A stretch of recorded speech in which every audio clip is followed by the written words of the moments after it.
obviously the film is based around, this this care worker who has a new neighbor turn up, and they're quite rowdy and noisy. And I think everybody at some point in their life has experienced that, even if it's only for like one night, where, next door decided to throw a party one night and you had to sort of like, okay, are they ever going to turn that music down? And I mean, were the origins of Restless based in, a lived-in experience? Yeah, I'm afraid they were. Yeah. Certainly the core kind of like concept from it came from my sort of like many sleepless nights of being up at 4 a.m. or someone else's music kind of rattled down through the floors toward me. So yeah, so certainly kind of like the central concept came out of it, and like you, kind of like the more I moaned about my circumstances to other people, the more I was getting feedback of just how kind of like universal this topic was, how many people had been affected by it at some point in their life. And then I kind of cottoned onto the fact that there was this opportunity there to kind of make something out of that was quite visceral and quite kind of probably triggering to a lot of people. But yeah, something like really universal that a lot of people could relate to. Yeah, I think my worst instance was for several months. I had somebody living above me in a flat who every day from like 10 until 3 a.m. they would get their keyboard out and they would be playing their keyboard and also listening to Adele's Someone Like You on repeat. As they were like Were learning they to play singing it. along as well? Oh yes, yes, they would Oh occasionally sing wow. along. Yeah, it got so bad they kept my cat up, and cats can sleep through anything. And she just kind of looked at me like, "I'm really sorry." So yeah, it is quite a triggering film. But obviously, this is something that you wrote as well. How did you? I guess Dino, he's never 100% the villain, and similarly, Nikki has her faults. How important was it for you to get that balance between the conflicting sides? Because I'm guessing, as somebody that has experienced a noisy neighbor, the temptation would have just been to make them like, oh my God, this person's like the scum of the earth, sort of thing. Yeah, I mean, it's certainly kind of a pretty one-sided story. Like we are very firmly in Nikki's point of view.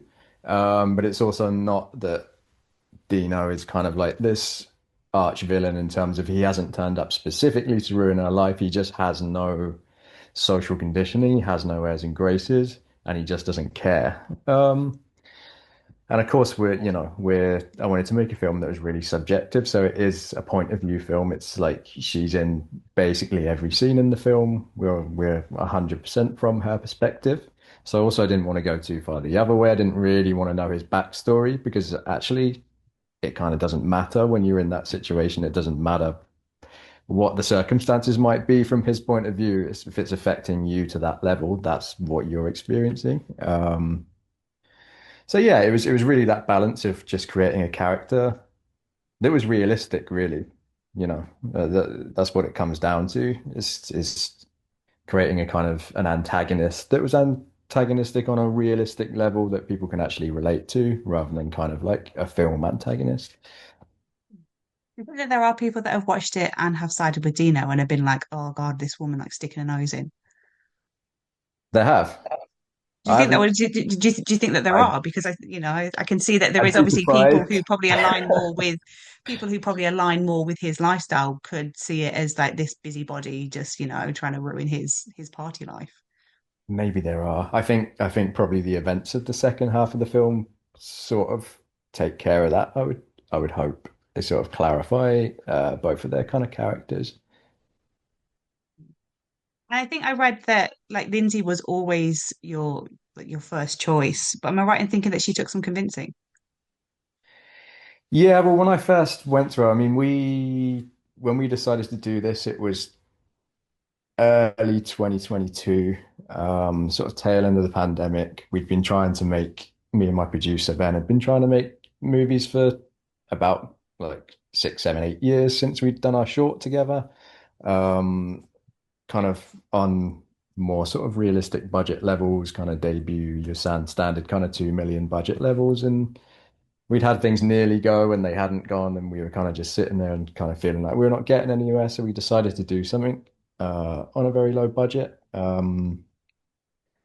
And yeah, kind of like she was when we decided to do it in early 22, she was the kind of like the first person that I thought of. We went to her, she said no. Whether it's for reasons of timing or whatever, she said no, but she made the mistake of sending me a very kind email from her personal email address, explaining why that she thought it was a good script, but it wasn't the right time, etc., etc. And then what ended up happening is that we delayed the film for a year until 2023 because it was still that tail end of COVID. There was another way coming back. We were really worried about getting shut down with all the rules that were on at that time and basically losing all our money and not having a film. Um, and then that delay allowed me to sort of like meet up with Lindsay, sweet talk her a little bit, gave me a year to basically sweet talk her into doing it. And eventually she came round and we were lucky enough to get her. It's, it's fantastic that you were able to do that because I think, so much of the film hinges on her and hinges on her performance. So, thank God that she was willing to kind of, eventually, get involved with it. Yeah, I mean, she's just a really great and kind of underrated actress, I think. I think she's like one of our best, most interesting actresses we've got in the UK. Just really, really natural, kind of really instinctive. Is very experienced in TV. I'd seen her in a film called Trespass Against Us from a while ago that got picked up by A24. And she's in there with like Fassbender and Brendan Gleeson and Sean Harris, and she was like every bit as good as them. I thought that's when I first kind of spotted her. And of course, as a director, you've always kind of got in your mind these actors who you think are great, but aren't yet kind of like superstar territory. You're kind of thinking, could I get them? And I was lucky enough too, and I think she's just kind of like the perfect character for this role. She has that. She's quite petite. She can be quite kind of like fragile, but she also has that bit of like bite when she needs to. She's got that kind of like inner strength that can come out, which I think is a really interesting balance and kind of like perfect for this movie. Mm. I mean, you say about, sort of like finding people kind of before they're broke. I mean, look at, your short film with Barry Keoghan, look what he is now, that nobody. Yeah, yeah, yeah. Well, again, that at that time was kind of good timing, I suppose. But yeah, it's always trying to kind of like bank these talents who, for whatever reason, are kind of, accessible in terms of you're able to get that conversation, not necessarily get them. And it was the same kind of with Barry Ward as well, who's great in the film. He was someone that I admired for a long, long time, and thought, do you know what? It's a supporting role in a tiny film, but let's give it a shot. Why not? We already had Lindsay at that stage. And again, like really, really lucky that he's such a sound guy with no ego, like amazing actor, amazing guy. Lindsay was already attached. I think he respected Lindsay already, was a fan of Lindsay, and we managed to kind of get him as well. And how much interaction did, Lindsay and Aston have before they started filming? Did you let them chat or did you kind of want to keep them apart to help the relationship on screen? They'd met, but kind of very briefly. So we didn't do a lot of rehearsals. We did basically like a kind of like 1 hour, very, very, very kind of like meet and greet. Kind of these are how our scenes are going to play out. This is how Lindsay's and Barry's scenes. This is how Lindsay and Aston's scenes, and just kind of like very loosely going through them, spotting any kind of bit problems in the script or things that we thought weren't working, trying to spot those early before we turned up on set. Um, but no, they really didn't kind of hang out much on set. It was a very separate crowd. Aston would kind of hang around with the other guys that were kind of part of his crew. So we were both in this kind of like youth center in Dagenham that was our production base. They would very much stay in their two camps. Which me and Aston kind of talked about kind of doing that and keeping it separate so that there would be that freshness when we got to set. It would be they wouldn't have this kind of this palliness. It would all, they'd be getting to know each other on camera, which is always interesting and always adds that kind of like spark of realism, I think. Yeah, definitely. And I think it's kind of has the whole film kind of has that Sean Meadows sort of feeling, one guessing that his work would have been an inspiration for the feel of this film. 100%. Yeah, I mean, Shane's an absolute legend. I'm nowhere near that level, but certainly his work and other people, some of the work of sort of Ken Loach and Mike Lee and stuff like that bleeds into it, but also, you know, kind of blended with other kind of like genre filmmakers and stuff. The Coen brothers, how they blend kind of comedy and thriller elements, and there's kind of a psychological thriller element there. Fan of like Polanski's early work and stuff like that. So there's a range of elements in there, but I wanted to make something that kind of grew out of that British kitchen sink tradition and then kind of like gradually sort of curdled into something a little bit different, a little bit more melodramatic and a little bit more sort of genre. And you sort of mentioned this film made me incredibly, incredibly tense. I think at one point, because I was watching it on a screen at home on my TV, at one point I kind of had to pause it because I was going to break my telly because it was just so frustrating watching this poor woman sort of go through this ordeal.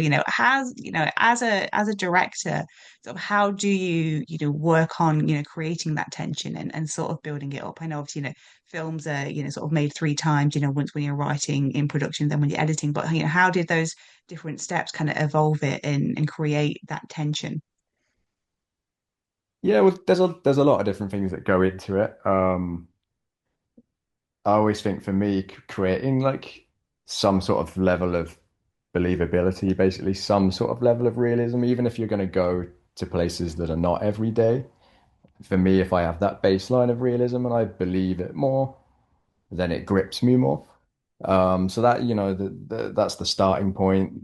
Lots of other things come into it, the way that it's paced, the way that it's shot, the performances that are in there. Certainly, sound design has a huge role to play in this film.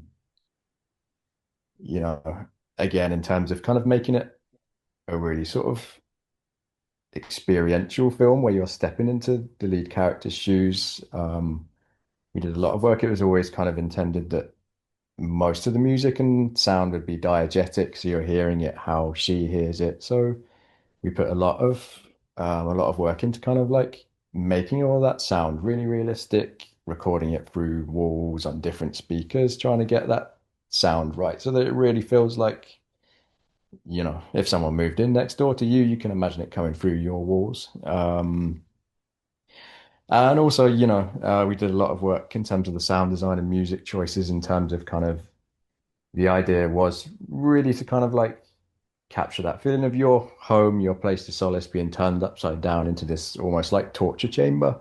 Um, so we were literally kind of like playing with kind of the types of music, the pitch, the BPM, so that it was constantly changing so that your mind could never kind of get used to it. Your mind can be good at times at blocking something out if it's constant, but if you keep changing it up, you get this really kind of anxiety inducing effect that kind of like affects you on quite a visceral level. Yeah. Yeah, it is. The sound design is very oppressive in places. You do kind of feel trapped in that room with her for sure. And then there's this heartbreaking sort of sequence where, she goes to the neighbors to ask for help. Um, and nobody else dares get involved. It's not their problem, it's not directly affecting them as such. They don't want to get involved. This is a far cry from the, idyllic communities of old that kind of, that we would have grown up seeing on the television, where everybody would go around for a cup of tea at the neighbours and stuff. Do you think that as a country we have forgotten how to be good neighbours? And that's kind of why there has been this rise in antisocial behaviour. I think so, yeah. I mean, I think it's a result of a lot of things that we could or couldn't go into, but I think we've certainly lost that sense of community that we used to have in terms of people, for a start, people used to quite often work and live in the same place. That their neighbors were often people that they literally worked with every day. People often stayed in the same place for most or all of their life, whereas we're now much more sort of like transient. We're moving around. We're also seem to be moving into smaller and smaller places. We're much more on top of each other. We're moving into houses that were designed for one family, and they're kind of being turned into six kind of flats or six kind of or HMOs or whatever. So we're all kind of squashing in on top of each other, and we increasingly don't know our neighbors or build relationships with them because we're either going to move in a year or they're going to move in a year. Um, so yeah, I definitely think it kind of taps into that loss of community. Certainly in this country, but I think probably you'll hear similar sort of throughout the Western world, really. Um, we know the people we live near to less, so we kind of naturally care less, like if you know someone, you're not going to kind of treat them in the same way as a Yeah, stranger. So yeah, definitely. And the film is obviously it screened in the US and it had a theatrical run in the UK. Have you found any differences between the different audiences in terms of reactions? not really. I mean, it seems to be kind of pretty universal. It played in France as well, and they seem to really get it. In terms of American, I can only really speak for those couple of New York screenings that I went to, but it had a really good reaction there. I think certainly in New York they've got it. Um, the rent's there, and people renting tiny, tiny little broom cupboards basically, for crazy amounts of money living on top of each other. They really got it. So I think it is quite quite a universal sort of story, certainly in the Western world. Mm. And I guess, my final question to you would be, what, if any message or feeling do you hope that the audience take from watching Restless? Once they've peeled themselves off from the ceiling. If you don't have these neighbors, you should be very, very grateful and stay where you are. Or if you have, then you've got an instruction manual to how to deal with them. Nah, joking. Um, yeah, no. If you don't have these neighbors, be very grateful for it. Well, thank you so much, and best of luck with the film. Thanks very much. Nice to meet you.